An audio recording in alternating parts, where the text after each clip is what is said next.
They mocked Earth like it was a joke. A primitive world. Backwater.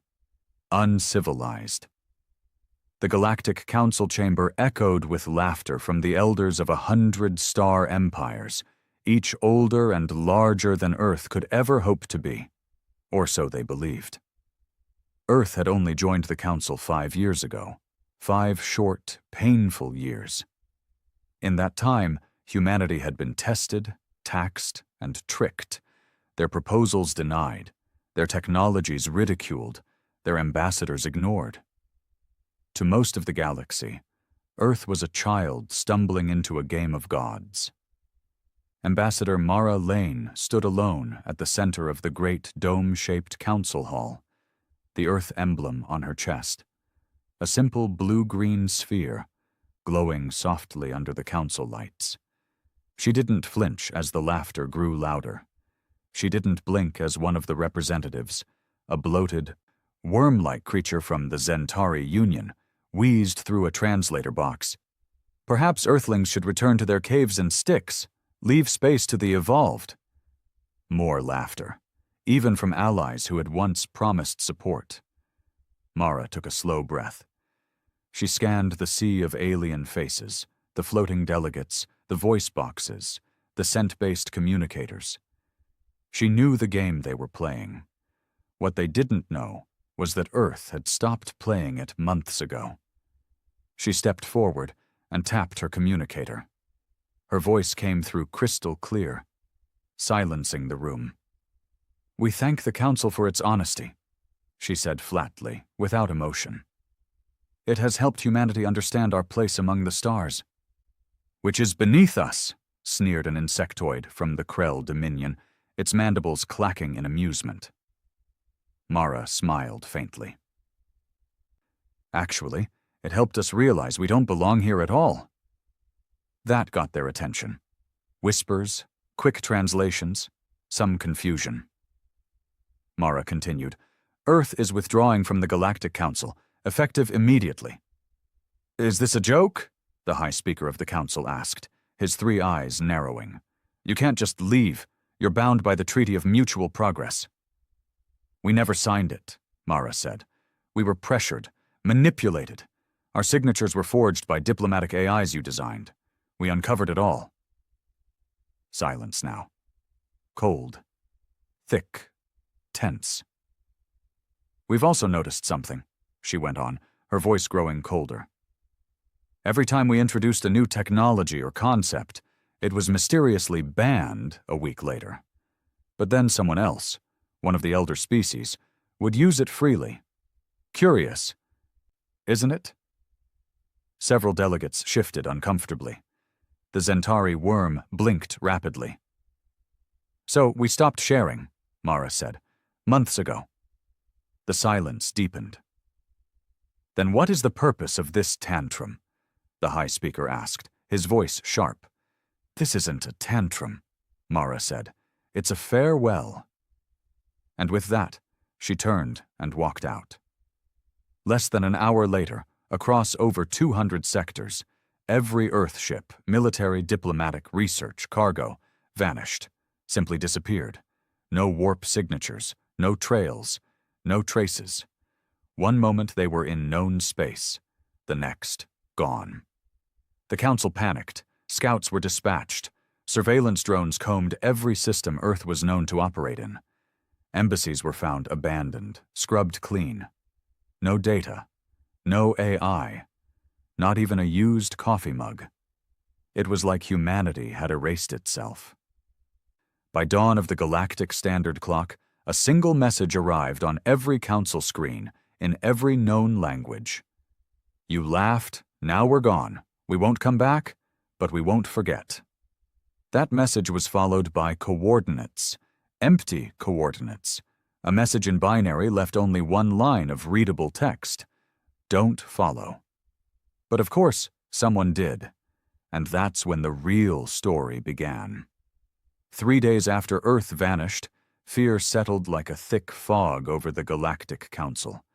There hadn't been silence like this in centuries. The kind of silence that wasn't peace, but dread. Earth had always been underestimated. A small blue dot at the edge of a mid-tier spiral galaxy, crawling up the tech ladder far behind the rest. And yet, in less than a generation, humans had caught up. And now they were gone. Not destroyed, not defeated. Gone. And that frightened them more than war ever could. Counselor Ra-Tak of the Krell Dominion buzzed in agitation, his black insectoid wings vibrating as he addressed the emergency summit. "This is not acceptable. Humanity has clearly initiated a clandestine operation in violation of the Galactic Accord. Their disappearance is not retreat. It is a prelude to attack." "Attack?" scoffed Counselor Iliv of the Argenzi Spires, a pale amphibious species with 3 tongues and a gentle voice. "You're paranoid. Earthlings couldn't attack us if they tried. They have no fleets, no wormgate control, no interstellar influence." Counselor Ra-Tak slammed a clawed hand on the table. "Exactly, and yet they're nowhere. All traces of their presence scrubbed, even their colonies in the outer rings gone. Not destroyed, empty. Do you understand what that implies?" A long pause. The room felt heavy. "They have developed something," Ra-Tak hissed. "Something we didn't expect." That was the fear none of them wanted to voice. For decades, the Council had monitored Earth like a zoo exhibit. A few mentors assigned to them, mostly low-effort engagements. Trade offers given only after extracting everything useful from their tech. Any signs of human advancement were intervened by bureaucratic sabotage. Red tape, taxes, legal labyrinths, all in the name of galactic safety. Truth was, they feared humanity's unpredictability. Humans didn't think like the rest. They were too emotional, too curious, too desperate to prove themselves. And now, too quiet. An emergency intelligence briefing confirmed the Council's worst suspicions. Humanity hadn't gone dark overnight. They'd been preparing for this moment for years.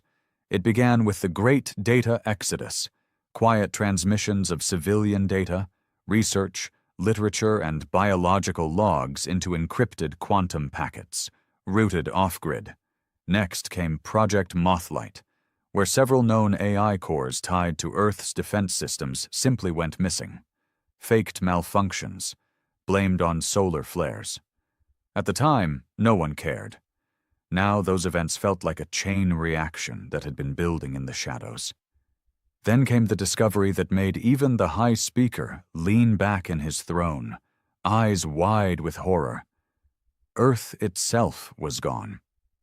The planet still orbited the sun. The atmosphere still glowed blue.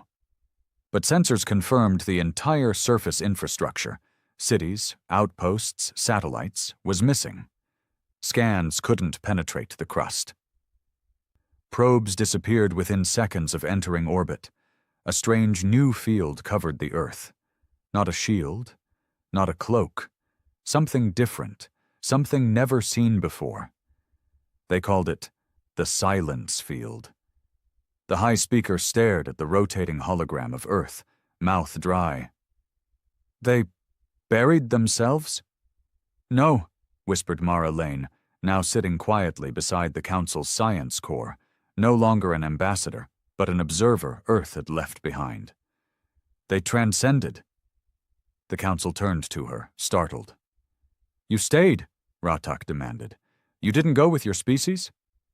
"I wasn't invited," she said quietly. "Why?" Iliv asked. She smiled sadly. "Because I told them not to give up. I told them diplomacy would work, that the Council would listen." Another pause. That pain in her voice. It was real, and that made what came next even worse. "They realized the Council never wanted us as equals, just as tools, as pawns, as threats to be managed. So they left." Ra-Tak sneered. "No species can just leave the galaxy." "They didn't leave the galaxy," Mara said. "They left this version of it." No one spoke. They developed something in secret, a fold drive, not warp, not slipstream, Something else. A way to unmap themselves from this layer of reality. Impossible, Iliv croaked. That violates base physics. And yet, she said, nodding towards the Earth hologram. There it is. Silence again. The first probe sent toward Earth was a Scout-class drone from the Sarathi Accord, equipped with stealth cloaking and quantum relays.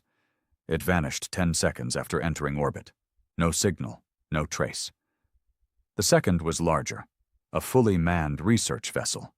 60 scientists, 2 AI cores, and defensive escorts. They transmitted exactly one message before disappearing. It's not a shield, it's not space, it's a decision. That was the last anyone heard from them. The Council finally passed Emergency Resolution 9C, authorizing covert investigation into human silence activities and granting limited military actions if necessary. They didn't understand they were already too late. That night, in the spiral arm closest to Earth's region, a Krell mining fleet vanished. 12 ships, gone. The only clue was a repeating signal left behind. You took from us in silence, now we return it. Then a transmission, not from the fleet, but from deep space. A human voice, calm, cold. Stop looking. Council intelligence panicked. They had assumed humanity would go quietly. They hadn't. And then, the most terrifying event occurred. The Council homeworld, Argelis Prime, was visited. Not attacked. Not invaded. Visited. It began as a glitch in their planetary defense grid, a flicker, a blip. And then, across the night sky, thousands of points of light appeared. Humanoid silhouettes, metallic and massive, drifting slowly in low orbit. No heat signatures, no propulsion trails, just presence. And then every screen, every device, every neural link across the planet blinked, showing the same image.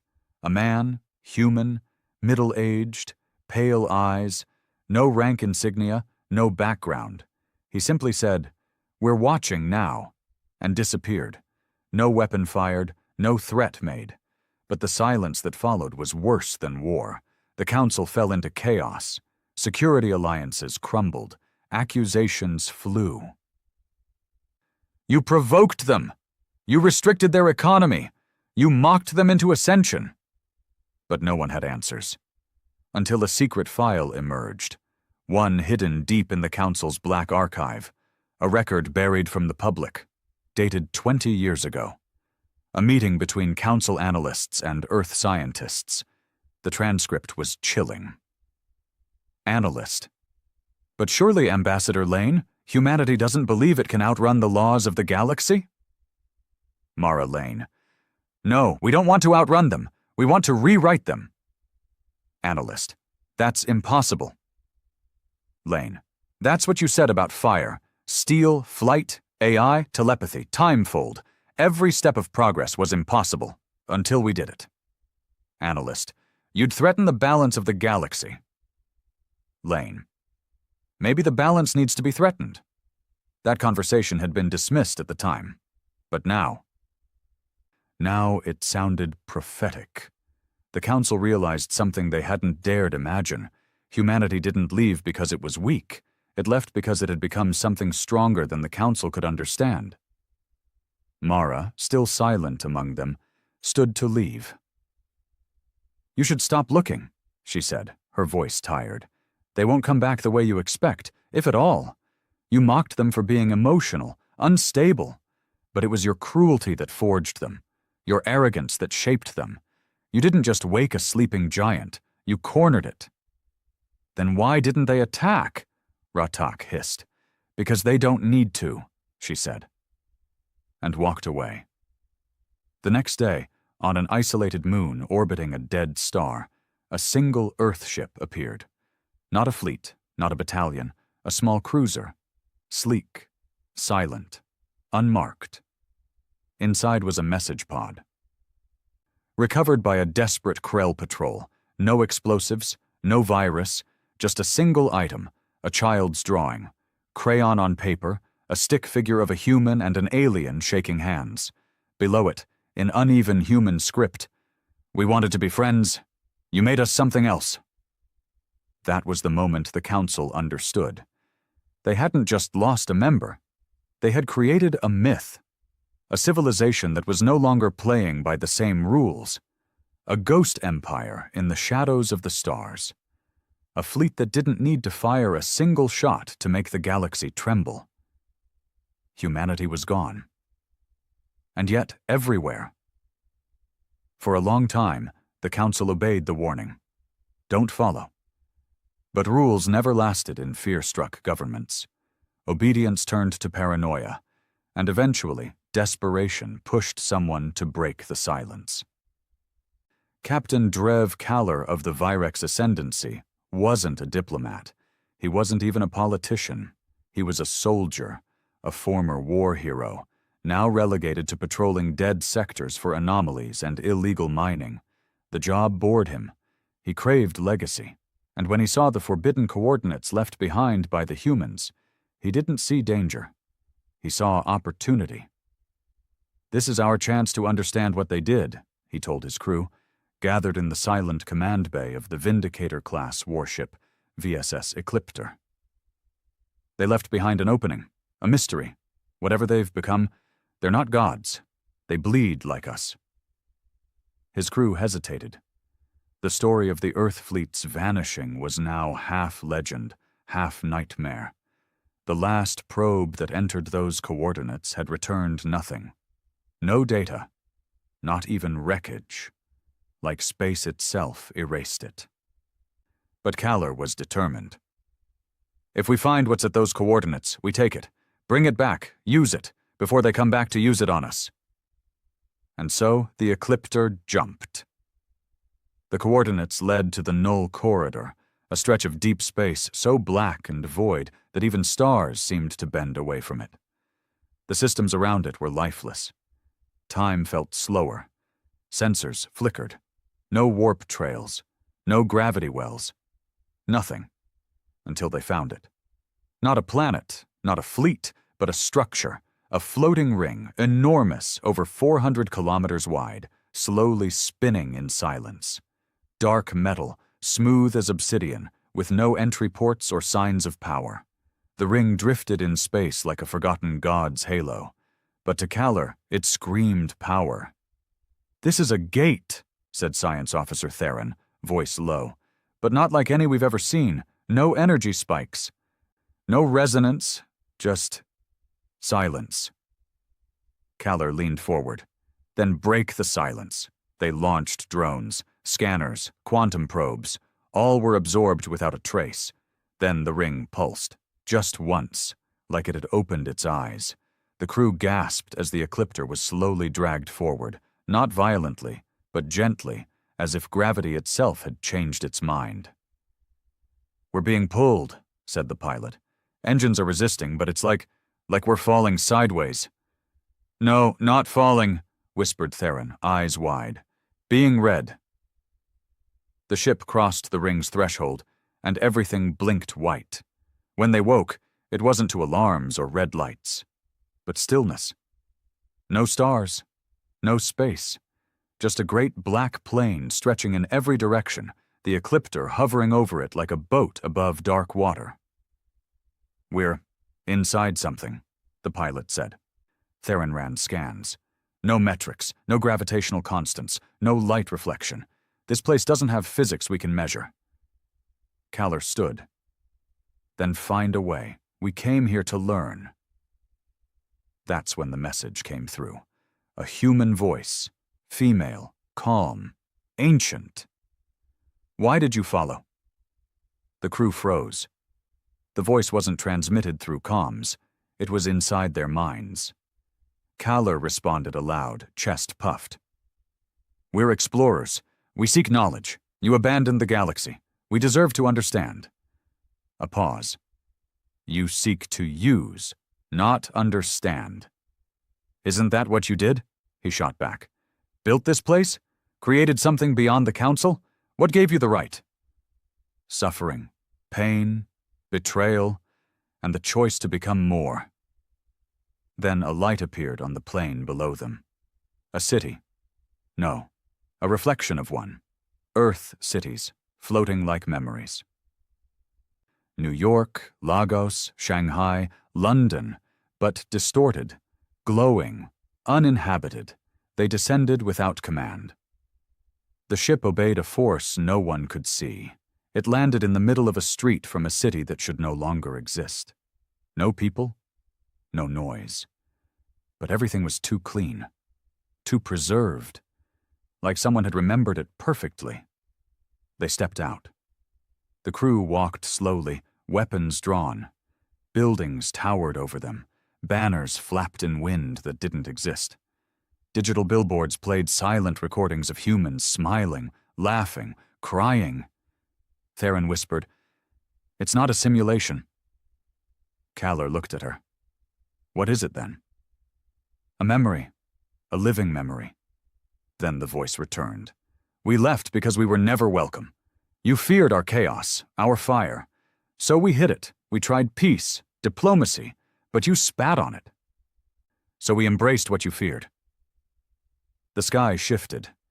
Now the city burned. Flames curled up skyscrapers. Sirens echoed. A child screamed. The crew stumbled back, but felt no heat. The fire wasn't real, but the feeling was. Kaller raised his gun. "What is this? A threat? A show?" "A lesson." Suddenly, a form appeared before them. A human man, not armed, not armored, just tired. He looked at them with deep, weary eyes. "You always ask what we became," he said. "You should ask what you turned us into." Kaller stepped forward. "You abandoned unity, the Council. You broke interstellar law." The man laughed bitterly. "The Council broke us. Every vote we cast was ignored. Every alliance ended in betrayal. Our discoveries stolen, our diplomats silenced. Your laws weren't for peace. They were for control." Theron asked, "Then what is this place?" "This void?" The man looked around. "This is the place between realities, a forge. We call it the Fold. Here we built what you denied us."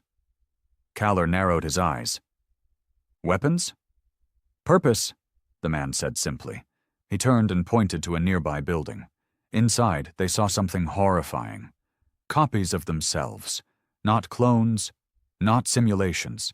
Exact versions, standing in stillness. One for each crew member. Theron gasped. "These are, us?" "Yes," said the man. "We read you, as you read others. We understand you now. Your fears, your hopes, your intentions. This place mirrors your soul." Kaller's copy stepped forward and spoke. "I want to dominate them." Kaller's real face twisted. "What is this? Lies!" But Theron's copy stepped forward too. "I wanted to learn, but I feared what we'd find." Each crew member was faced with their mirrored self, revealing truths even they hadn't spoken aloud. It shattered something inside them. "This is how you decide?" Kaller snapped. "With tricks? With illusions?" The man stepped closer. "No, this is how you decide. We only gave you a mirror." Theron dropped to her knees. "We never wanted war." "We did," whispered her mirror. "You feared they'd be better." Kaller looked around, jaw clenched. "We're not afraid of you." The man's eyes turned sad. "Then why did you come armed?" No answer. The ground began to ripple. The mirror versions faded. The man turned to them one last time. "You came to take, to measure, to weaponize, but humanity isn't something you can dissect anymore. We became a storm, a silence, a choice." Then the light around them collapsed inward. The Ecliptor reappeared in normal space, but not where they left. They were at the edge of the known galaxy, their engines offline, time distorted. Logs showed they'd been gone for 20 minutes, but the crew had aged 2 years. Kaller stood silently on the bridge. He didn't speak for days. The crew gave fragmented reports. No recordings survived the journey. No data logs, not even shipcam footage, just memories. The Council interrogated them endlessly, but there was nothing useful to exploit. Only one message remained, etched into the Ecliptor's hull. We were the fire you refused, so we became the dark that watches. Whispers turned to rumors, rumors turned to fear, and fear, across the Galactic Council, became revolution. It began quietly, as all revolutions do. On the planet Thessar 9, home to a species called the Zeraki, a minor mining civilization under the so-called protection of the Virex ascendancy, miners found a strange black box buried under layers of rock. Inside was no ore, no tech, just a message in perfectly translated Zeraki script. They told you we were weak, but the weak adapt. At first, the overseers dismissed it as a prank, until the mining gear stopped working, until the Zeraki refused to report for shifts, until the AI systems, long locked by Virex code, suddenly rebooted under Zeraki control. Then, across the planet, something turned on.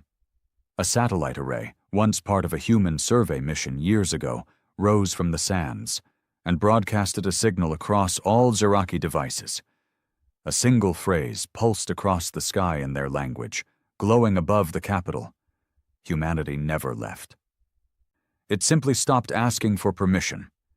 Within 3 days, Thessar 9 declared independence, and no one, not even the mighty Virex fleet orbiting above, dared retaliate. Because 1 hour before the declaration, every Virex ship in the system went blind. Comms jammed, power flickered, navigation failed. They were left drifting in silence for 15 terrifying minutes, just enough time for fear to root deep in the officers' minds. And then, everything turned back on. With one warning on their fleet dashboards: touch them, and we touch you. After Thessar 9, other systems followed. Not in war, but in awakening. Planets that had been silenced, exploited, taxed, or politically strangled by the Council's web of power suddenly found old human devices reactivating. Stealth caches, abandoned outposts, encrypted libraries. As if Earth had planted seeds before leaving, and now those seeds were blooming. The Sirens, a telepathic species enslaved for centuries by the Argenzi spires, discovered ancient neural shielding tech in an old Earth medical facility. Within days, their masters could no longer control them. The Sirens burned their chains and fled into deep space. Their escape was aided by a ship. No markings. But when it vanished into fold space, the Argenzi flagged one detail, a faint emblem etched into its hull. A blue-green sphere. Earth. Inside the Galactic Council, chaos festered. The High Speaker's voice had grown hoarse over the past weeks, speaking into endless emergency sessions that achieved nothing but noise. "They're spreading rebellion," he snarled to the council chamber. "Not through war, but through ideas. They're poisoning loyalty. Undermining our authority." Councillor Iliv, once soft-spoken, now sounded exhausted. "Or maybe we're seeing the result of centuries of control. Maybe we were wrong." "You sound like them," hissed Ratak of the Krell Dominion. "They never asked for conquest," Iliv replied. "They begged for recognition. You laughed. I laughed. Now the stars are burning in silence." The room fell into a bitter, crackling quiet. Even the Council's vaunted information divisions were struggling. Human signals came and went like ghosts. No consistent source. Messages piggybacked off ancient worm lines. Images showed unidentified human ships escorting rebel vessels through unmapped slipstreams. But the most terrifying change? Humanity no longer spoke. They didn't send demands. They didn't negotiate. They simply appeared when needed, and disappeared without a trace. In the far edge of Council space, the world of Dreltha, long a test bed for Council bioweapons research, saw a different kind of miracle. The population had suffered for generations, mutated fauna, contaminated food, and a council blockade that denied them aid. Then, overnight, the toxins vanished. Air purifiers, hidden underground, activated. Council satellites went blind. When drones returned, they found clinics, human-built, open, and treating the sick with tech far beyond galactic standard. No one claimed credit. Just a phrase etched into the walls of each clinic. "We remember what was done here. We fix what you broke." The Council called it terrorism. The galaxy called it hope. Back on Argellis Prime, Ambassador Mara Lane walked the quiet gardens of the Council archives. She had become a symbol now, the one human who stayed behind. Some called her a traitor. Others whispered that she was a bridge between the old galaxy and the new. Today, she had a visitor, Councillor Ratak himself. He walked beside her, tall and bristling, his insectoid limbs twitching with restrained rage. "You knew this would happen?" Mara didn't look at him. "I suspected, but you made it happen. They're destabilizing everything." "No," she said. "They're finally correcting it," Ratak hissed. "You always believed in human arrogance, that they could change the stars." "I believed in their pain," she said softly. "You don't understand what you did. You mocked their youth, but you never saw their scars. Earth has fought itself for millennia, bled for progress. They survived extinction multiple times, nuclear threats, ecological collapse, global pandemics. You underestimated what that forges in a species. And what did it forge?" She looked him dead in the eye. "Resentment and vision." In deep space, the Council made one last move.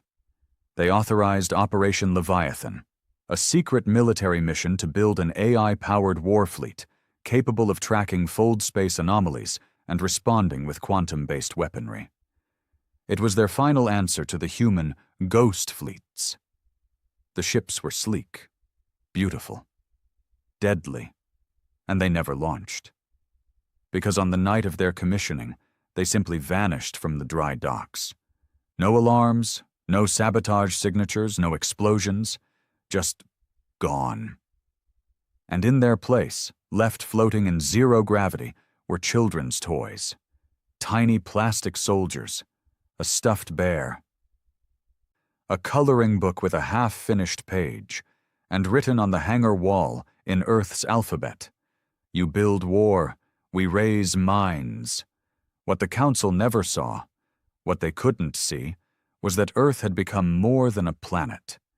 It had become an idea, a network, a movement of minds, AI, outcasts, scientists, and soldiers who had shed their flags and built something new in the folds of space itself. Something not governed by treaties or borders, but by one shared truth. Never again would humanity beg for a seat at someone else's table. They built their own, and others started joining. The Sirens, the Jiraki, even some of the younger Krell generations, who questioned why their species fought so hard to control a galaxy that gave them nothing but orders. In the remains of a human colony destroyed 20 years earlier by Council bombardment. Something rose from the ashes, a spire of black stone, taller than any building, covered in unknown symbols. The Council sent a recon team. What they found inside shook them to their cores. A library, not of books, but of memories. Inside the spire were recorded thoughts. Pain, joy, betrayal, hope, all uploaded from human consciousnesses long ago. Civilians, children, scientists, soldiers. The Council had deleted their records, tried to erase the tragedy. But Earth remembered. Now everyone could see it. The screams, the betrayals, the Council lies. It wasn't just a message, it was evidence, broadcasted across neutral space, and with it came a new phrase, burned into the minds of billions. They erased us, so we became unforgettable. The galaxy was splitting. On one side, the old council, wounded, paranoid, divided. On the other, the Foldborn, as some began calling them, those touched or aided by the silent human fleet, slowly building something beyond politics or conquest. Some called it a rebellion. Some called it evolution. Either way, the stars were shifting. Back on the outer edge of human space, or what had once been charted as such, a single transmission slipped past every known firewall, scramble net, and jamming barrier. A message. No voice, just a screen with white text. From Earth. We will never return to the table you poisoned. We built our own. We're inviting those who know what it means to be silenced. Not to war, but to purpose. Counselor Velia Tarn had spent her entire adult life inside the chambers of power.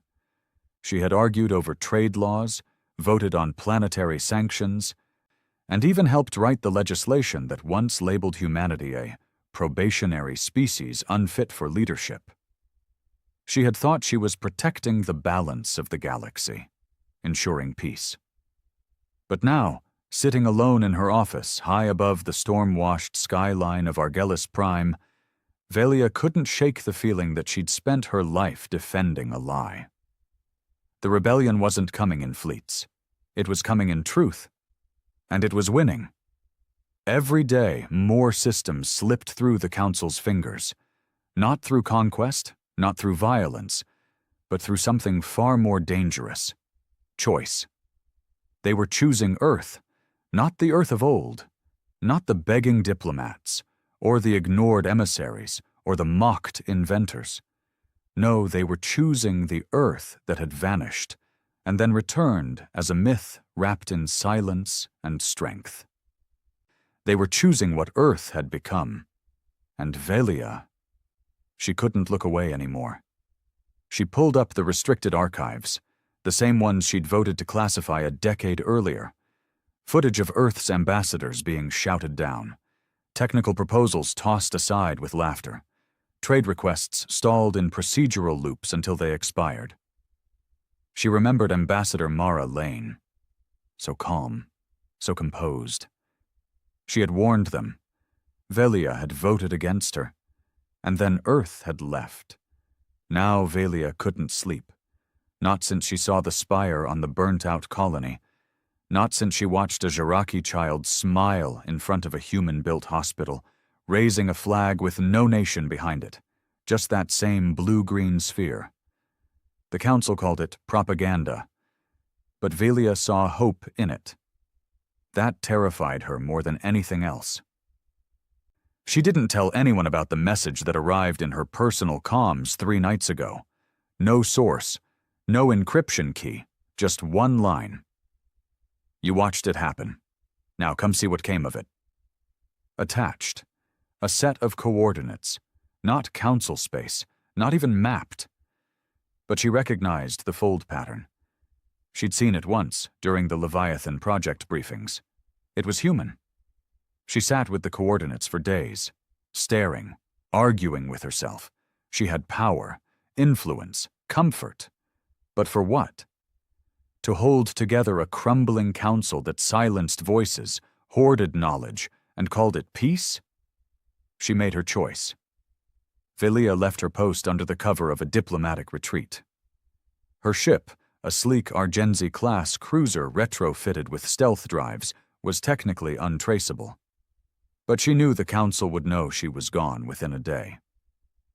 Maybe hours. She didn't care. She punched in the coordinates and disappeared into the fold. The journey felt like nothing she'd ever experienced. It wasn't warp. It wasn't slipstream. It was like falling inward, like her mind was unspooling and reweaving itself as the ship twisted through geometry that made no physical sense. When she emerged, space looked the same, but she felt different. And before her floated it, a city in space, not a station, not a fleet. A city, built inside a massive ring orbiting a dead white star, The structure seemed to breathe, alive with soft light and slow pulses of energy. Ships of every design docked in harmony, organic vessels from the Sirens, old Terran cruisers, even reprogrammed council freighters. They had built a home out of pieces no one wanted, and it was thriving.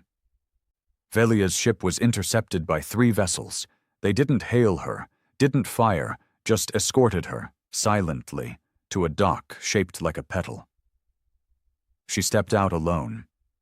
Waiting for her was a woman, human, wearing a uniform with no rank, just a single emblem stitched over her chest, the Earth sphere, ringed by symbols from dozens of species. "Counselor Velia Tarn," the woman said with a calm voice. "Welcome to the fold." Velia stared. "You know me?" "We know who watches," she replied. "You didn't fight us. You tried to understand. And then, you listened." Velia followed her through wide walkways, lit by natural skylights that reflected real sunlight, generated by a small artificial star at the heart of the station. The air smelled clean, not synthetic, like Earth. Children ran through the walkways, not just human, Zeraki, Siren. Even a young Krelling chasing a mechanical bird. It felt peaceful, real, and yet nothing like the council had taught her. No hierarchy, no banners, no propaganda, just people building something. "Why me?" Velia asked quietly. "Because we don't want revenge," the woman said. "We want witnesses." They entered the central chamber. Not a war room, not a command center, a library, circular with floating platforms and neural link pods. All open, all free, and in the center, a fold beacon, an ancient-looking spire humming with soft blue light. "This," said the woman, "is how we share what was denied. Every memory, every voice silenced, every file deleted. We rebuild it here." Velia stepped closer. The spire reacted. To her, it displayed a recording of herself 10 years ago. Laughing at a council vote as Earth's ambassador begged for technology sharing rights. Velia stepped back, eyes wide. "We don't hide your sins," the woman said. "We remember them. We study them, because they matter." Velia trembled. "I was wrong." The woman didn't reply with forgiveness. Instead, she said, "So help us make it right." Velia stayed. She was offered no title, no power, just work. She swept floors. She copied documents. She helped translate fragments of forgotten dialects into the Fold archive. And as she worked, she learned. Earth hadn't just built a safe haven. They had built a new structure of reality, one where truth had weight, where pain wasn't erased, but preserved and studied so it couldn't be repeated. They didn't need weapons. They had understanding. And it was far more terrifying. She met defectors from across the galaxy, scientists who had been censored, artists whose work was banned, AI cores freed from council shackles, even descendants of council soldiers who had bombed Earth colonies, now raising children side by side with humans. This wasn't revenge, it was reinvention. But nothing shook Velia more than when she was invited to the memory ring, a chamber buried deep beneath the city, where one by one, former oppressors were asked to relive what they had done, not as punishment, but as perspective. She stepped in and saw her past, every vote, every silence, every time she looked away. She broke down, sobbed, and no one judged her. Only a single voice whispered, "We don't erase, we evolve." When she emerged, something in her had changed. She asked the woman, whose name she finally learned was Elias, what Earth wanted now. "Nothing," Elias said. "You must want something," Velia insisted. "Power, recognition? We want the galaxy to remember that it's possible to walk away from cruelty and not come back." "And the council?" Elias looked at her. "They'll collapse. Not because we fought them, but because they built their walls too high. Now the stars are passing over them. Velia sent a message back. Not to the Council, to the galaxy. A simple statement. Broadcast in every language. I watched them disappear. Now I see why. They didn't run. They rose. Panic, when it finally gripped the Council in full, didn't come with shouting or screaming. It came with silence. Meetings weren't cancelled. They just stopped happening. Leaders who once fought over protocol and policy now avoided each other. Entire subcommittees dissolved overnight. Council members stopped responding to encrypted comms, and emergency calls went unanswered. The halls of the once great galactic assembly on Argellis Prime echoed with empty footsteps and quiet dread. The galaxy was slipping through their fingers, and they knew it. But they didn't know what to do about it, until someone made a mistake. It was Ratak of the Krell Dominion who called the meeting. He was gaunt now, his chitin dull, his voice thin and brittle with desperation. He'd aged more in 6 months than in 6 decades. He stood in the private war chamber beneath the Council's core tower. No cameras, no records, just a circle of the most hardline, hawkish members left. Those who still believed power could solve what diplomacy and silence had failed to. Councillor Brothan of the Virex, General Sial of the Cerisi, Minister Ronol from the Centauri Syndicate, and a few others, survivors of an ideology that had already lost, pretending the game was still on. Ratak didn't mince words. "We can't compete with their influence," he hissed. "Not with their fold tech. Not with their damn ghost fleets." "Then what do you propose?" Brothan asked, tone bitter. "Surrender?" "No," Ratak said, antennae twitching. "We don't fight humans. We fight what made them." Confusion. Silence. "Explain," said Xiao. Ratak's eyes darkened. "We know Earth ascended into a space we still can't access. Fold space, they call it. But that's just the surface. Our researchers, what's left of them, believe they found something deeper. Something the humans discovered during their rise. Something that helped them break out." Ronol leaned forward. "You mean a weapon?" "No," Ratak said. "I mean a presence, something buried in their history, older than the Council, older than Earth's own recorded time, something that answered them when the galaxy turned its back." The others shifted uncomfortably. "We've dismissed Earth's early beliefs as myths, gods, spirits, forces of nature. But what if one of them wasn't a myth? What if something real heard them screaming in the dark?" Brothan scoffed. "You want to fight a ghost story?" "I want to control it," Ratak snapped, and then he presented the final card. A signal, barely translated, ancient code. Pulled from an illegal black site research lab buried beneath the old Terran colony of Luna 3. The lab had been silent for decades, until recently. It had sent one pulse, 3 words in Terran Latin, ex tenebris lux. From the darkness, light. Accompanied by something else, coordinates that didn't lead to any known fold stream or stellar map. Coordinates pointing to a dead system near the galactic core, an area even humans had never claimed. Brothan paled. "You want us to go there?" "We don't have a choice," Ratak said, voice shaking with certainty. "Humanity changed after they touched this. We've seen the pattern. It wasn't just tech, it was awakening. If we can find the source, they're not gods, they're students. We can become the masters." And so began Project Seraphim, a black operation launched in total secrecy. Only 12 knew. Only one ship was built for the mission. The VSS Rapture. Sleek, black, and armed with every forbidden technology the Council had hoarded over centuries.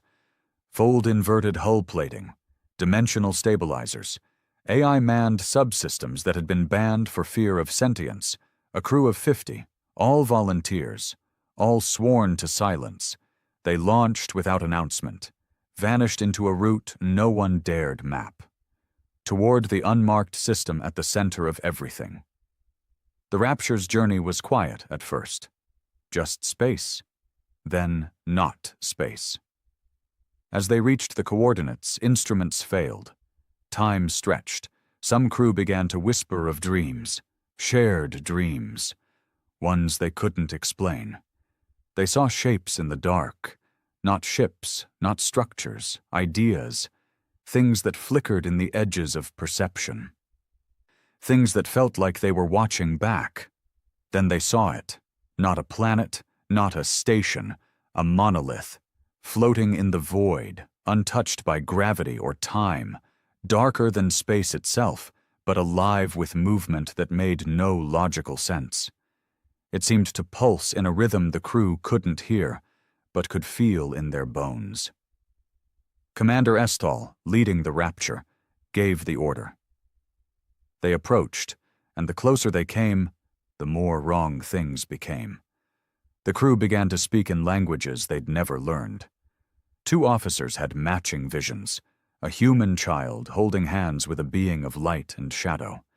The AI refused to process any closer readings. It began to recite poetry from dead civilizations. Estall insisted they continue. When they came within a kilometer, a surge of light erupted from the monolith, and they saw it. Not with their eyes, but with their minds, a presence, not alive, not dead, an intelligence beyond language, beyond time. It showed them Earth, not the Earth of soil and oceans, but the idea of Earth, a world that screamed in pain for centuries and kept standing. A race that kept going when logic said stop. A species that believed in something greater, even when beaten into the ground. And it showed them something else. What they had done. The Council's lies. The suppression. The control. It didn't rage. It didn't accuse. It simply remembered. And then it offered a choice. Become more, or become forgotten. Estall reached out, and the monolith responded, not with power, with clarity. The crew fell into unconsciousness. And when they woke, the Rapture was gone. Floating debris, silent. Burnt-out hull fragments spinning through dark space. All systems fried, and at the center of the wreckage, a survivor, Commander Estall, his body intact, but his eyes glowing, not with fire, with knowledge. He said only one thing when recovered weeks later, drifting alone in a stasis pod by a Foldborn scout patrol. They didn't ascend. They were invited. The message hit the Council like a thunderstrike. The project had failed. But worse, the Foldborn had intercepted it. The Council could no longer deny it. Humanity had touched something they couldn't understand. Not God, not machine. A concept. A silent entity that didn't need armies. It gave gifts in exchange for one thing. Truth. And in the absence of truth, it gave nothing. When Velia Tarn received the full decoded message from the Foldborn archivists, she finally understood what Earth had really done. They didn't just run from oppression. They didn't just vanish to be safe. They'd gone to find something that explained their pain. And in return, they built a home, not on dominance, but on memory. The Rapture's failed expedition proved it. The Council didn't want to understand. They wanted to use. And the Presence, it refused them. Across the galaxy, more systems began to leave the Council. Quietly, proudly. Not because they had to, but because now they knew they could. All it took was belief. And a voice whispering from the dark, "You're not alone." The Council was dead in all but name. Its chambers still stood on Argellis Prime, and its members still wore the robes of ancient authority. But the galaxy no longer listened. Trade alliances had withered. Peacekeeping fleets had defected or vanished. Entire species had declared independence, some joining the Foldborn openly, others simply choosing silence over loyalty. And in the center of it all, the once mighty council sat like a rotting tree, hollow, but still casting a long shadow. They had failed to stop Earth. They had failed to control the Foldborn. They had failed to understand the monolith.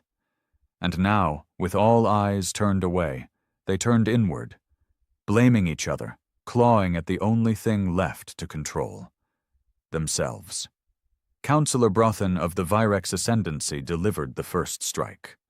During a closed-door summit meant to stabilize what remained of the Council's core leadership, he detonated a silence bomb, an energy weapon that emitted no light, no heat, just raw entropy.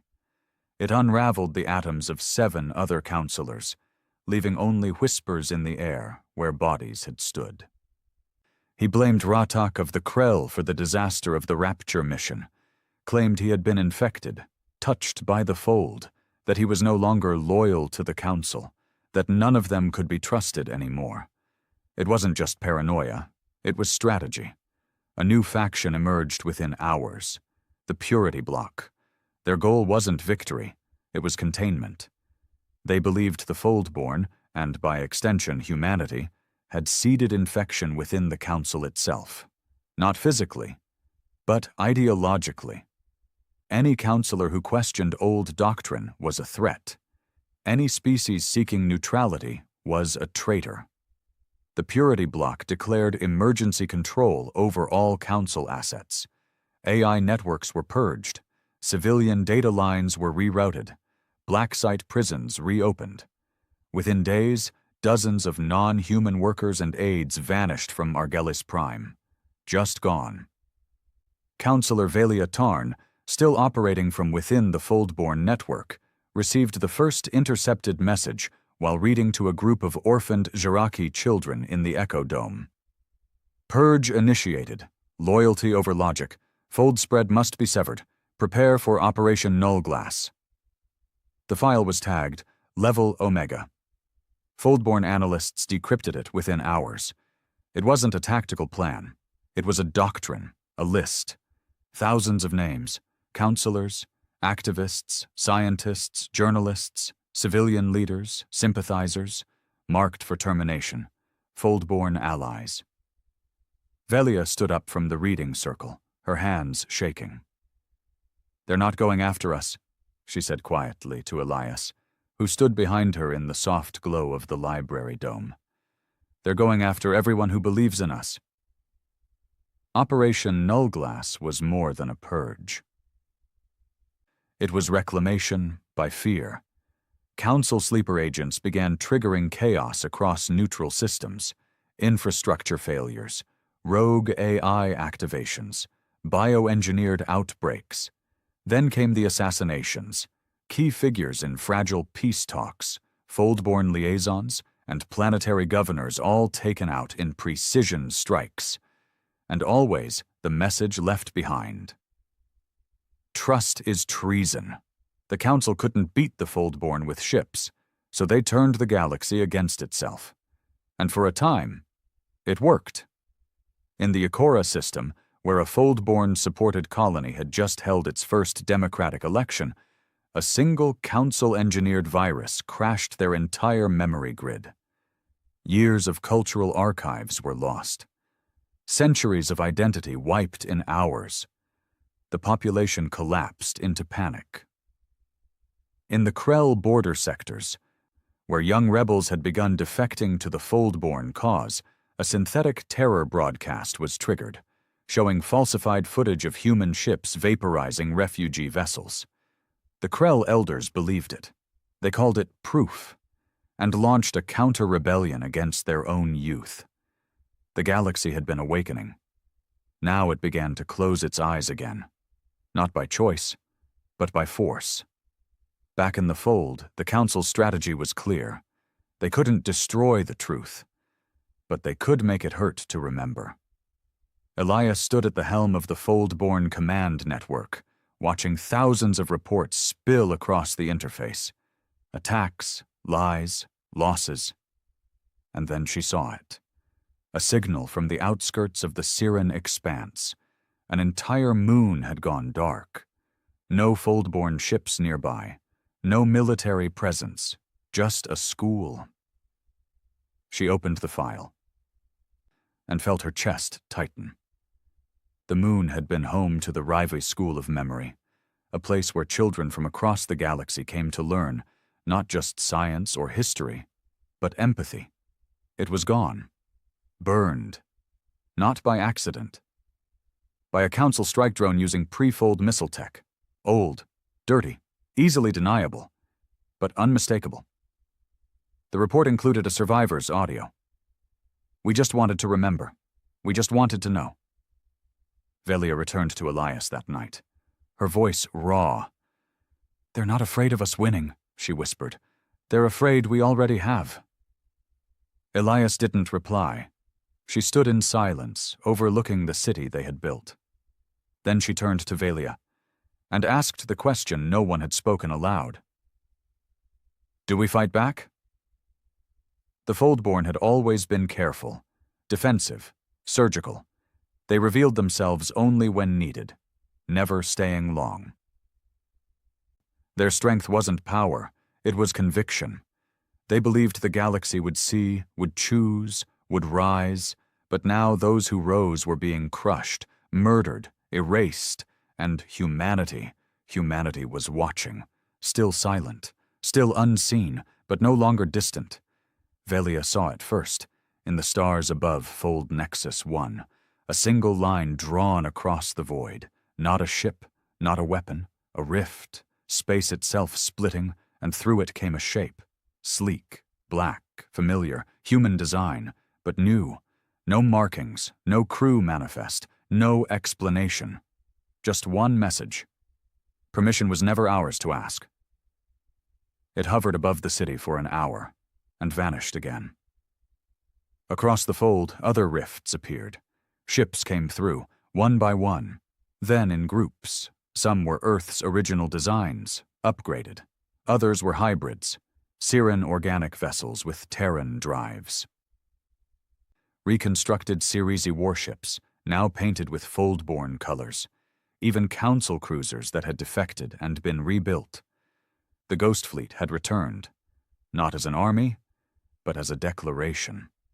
And behind it, the humans, not as saviors, not as rulers, but as witnesses to everything the Council had tried to erase. Elias gathered the Foldborn assembly. Thousands stood beneath the Echo Spire, citizens, builders, scientists, survivors, and she addressed them. "Earth showed us that silence is not surrender," she said, "that to walk away is not weakness. But now they come not to fight for us, but with us. And they ask us, what kind of galaxy do we want to become? They could destroy the Council. With one fleet movement, one fold-coordinated strike, they could raise Argellus Prime to ash. They had the technology, the knowledge, the will. But that would make them the next tyrants. And they had not built the Fold to become a mirror of the Council.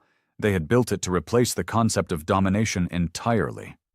And so they made a different plan, not destruction, exposure.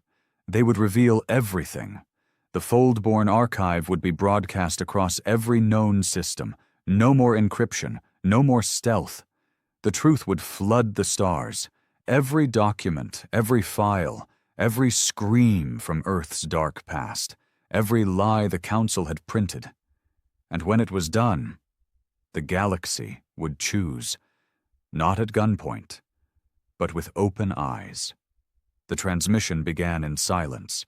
Across the galaxy, from glittering core worlds to forgotten dust moons, screens flickered. Hollow projectors pulsed. Sleepers awoke as signals pinged their neural interfaces. AI constructs paused mid-sentence. Drones lowered from the skies and stared. There was no countdown, no warning, just a whisper of light. And then the truth spilled into the stars. The Foldborn archive unleashed everything. Raw, unfiltered, unapologetic. Millions of hours of footage. documents once redacted, tribunal records, sealed orders, intercepted communications, council memos outlining planetary-level exploitation, fake terrorist threats, military operations disguised as aid drops. One by one, the lies cracked open like rotten fruit. On a farm colony in the Zevran Belt, a mother sobbed as she watched the execution order for her husband's village, once blamed on a rogue AI. The footage showed it had been council soldiers, laughing as they pulled triggers. On a star liner drifting through the Lamari Drift, a crew of smugglers paused their escape as they watched a broadcast of a human child, bloodied, crying, begging for food outside a council tribunal that had denied Earth humanitarian supplies. A line of text beneath it read, "Deemed inefficient use of resources." And in the mighty capital of Argelis Prime, crowds gathered in silence as the sky lit up with a three-dimensional projection of Earth's final speech to the Council, the one that had been lost to corrupted archives. Ambassador Mara Lane stood in the projection, voice strong, calm. "We came here hoping for unity. We found exploitation. We offered knowledge. You took it and caged us. We offered peace. You weaponized our patience. Now we leave you with what you feared most, a galaxy that knows the truth." Then the screen faded to black. And 4 words appeared. They remembered. So do we. The Council scrambled to respond. Too late. Their data firewalls shattered, their news networks hijacked, their systems flooded with fold-borne signals, Earth-coded truth bursts, and, worst of all, sympathy. For centuries, the Council had ruled not just with power, but with narrative. Now that narrative belonged to the people, revolts broke out, not in violence, but in disobedience. Fleets refused orders. Couriers delivered fold-borne declarations instead of council demands. Entire planets declared themselves witness worlds, refusing to accept either side until all voices had been heard. In a galaxy once ruled by silence, speech returned with vengeance. In a span of 5 galactic days, the Council lost over 70% of its systems. And the Foldborn? They didn't claim them. They didn't build empires. They simply let the people speak. At the heart of the storm, the Foldborn met to decide what came next. In the Aurora Chamber, a vast crystalline forum orbiting the dead white star that once marked the edge of human disappearance, they gathered. Siren mindweavers, Jiraki philosophers, rogue AI sages, defectors, exiles, scientists, builders, and at the center of them all sat the humans, not as kings, not as commanders, but as equals. Elias stood with them, face solemn, and when the time came, she said only this. It was never about ruling. It was always about remembering. Then she turned to the last figure left to speak, a man, tall, gray hair, soft eyes that carried the weight of 10,000 wrongs, Ambassador John Aaron, one of Earth's first diplomats. He stepped forward. No podium, no crowd control. The transmission was live, across every system. He looked into the galaxy, and finally, after years of silence, humanity spoke. We were told we didn't belong. We were told we were too chaotic, too emotional, too wild. And maybe we were. We were messy. We made mistakes. We fought ourselves more than we ever fought others. But we also dreamed. We looked up at the stars and believed we could be more than what we were. And when you mocked us, we still believed. When you silenced us, we remembered. When you erased us, we rebuilt ourselves in the shadows. And now, we offer you the one thing we were never offered. A choice. He paused, then spoke the words that would become legend. You don't have to join us. You don't have to agree with us. You only have to decide for yourself what kind of future you're willing to stand for. Then the screen faded. The galaxy held its breath. In the weeks that followed, Foldborn emissaries moved planet to planet, not to conquer, but to listen. They helped recover lost archives, rebuilt neutral schools, restored power grids long neglected by council indifference. Each system that declared independence was offered support, not governance. And each system that asked to join the fold was told, "You lead yourself. We just walk beside you."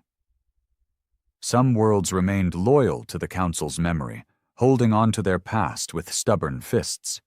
But even they received no threats, only one message. "We were like you once. On Argellis Prime, the last of the Council members resigned. Ratak disappeared. Brothan was found dead, not by murder but by a purge-triggered AI that mistook him for a sympathizer. And in the ashes of the Great Hall, a message was carved into the floor in over 40 languages. Power is not legacy. Memory is. Humanity never declared themselves rulers. They never raised banners. Their ships came and went like shadows. But in every system touched by them, something stayed behind. A library, a beacon, a school, a quiet corner where anyone could speak and be heard. They built monuments to memory, not stone and metal, but truth and time. And through those monuments, the galaxy began to heal. Velia Tarn returned to Earth. It looked different now, not just physically, but spiritually. The surface shimmered with reconstructed biosities, cloud towers, and forests that sang with embedded AI symphonies. But beneath all that was something older, the memory of pain. Humanity had not erased its scars. They had made art from them. And when Velia stood in the Garden of Ashes, where the ruins of old Geneva were preserved under crystal domes, she wept. Because for the first time in her life, she understood. Earth hadn't vanished to hide. They had vanished to understand. And then, to return as more. One final beacon was lit, positioned deep within fold space, visible only to those who dared look for more. Its message was the last words of Mara Lane, recorded long before she vanished into the fold. "We aren't the heroes of this story. We're just the warning. That when you treat people like shadows, one day they'll learn how to become the night." And the galaxy moved forward. Not perfect, not unified, but aware. 1,000 voices finally free to speak. 1,000 worlds finally free to choose. And floating at the edge of it all, Earth's ghost fleet watched silently, no longer waiting for war. But for what came next? Because the story didn't end here. It had just finally, truly begun.